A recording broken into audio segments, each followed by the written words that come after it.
the reality of seeking God with all your heart. Glory to Jesus Christ. Listen, there are things in your life and you are not aware they have become your God. That is why you can't find a real God. They will not understand why you isolate yourself, why you are always alone. They may not understand. But when one is in a journey, when one is in the level of seeking God with all his heart, nothing matters anymore.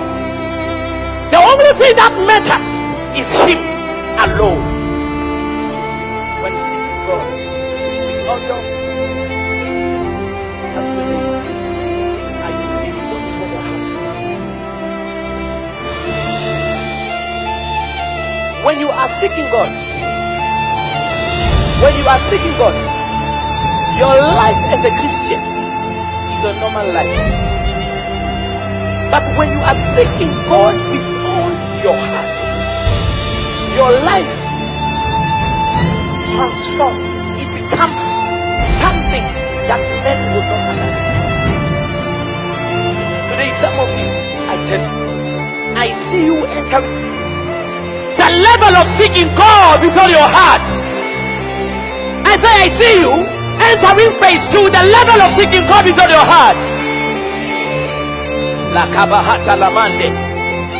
Glory. Listen, when God starts to see that you are seeking him with all your heart, there is something that happens at the end. After you seek with all your heart, he says, I will be found by you. When you have found him, money has been ahead of this. When you have found him, you walk with him. When you have found him, he holds your hand. You are working together. When you have found him, he becomes your friend. And Jesus says, because I've been working with you, the disciples, listen, I no longer call you servants, but I call you my friends.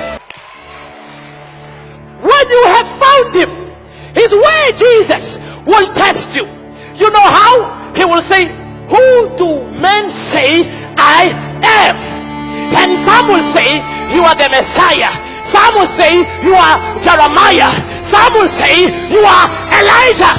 One man, I say one man, who have been seeking God with all his heart, will bounce and say, you are not Jeremiah, you are not Elijah, but you are the Christ. And he will respond. He will say, hey Peter, I tell you, flesh and blood did not reveal this to you, but my Father in heaven. Can I preach this gospel? When you are seeking him with all your heart and he is found by you, he decides to do things with you. He said to the same man, I ask you one question. Who do men say I am? You said Christ.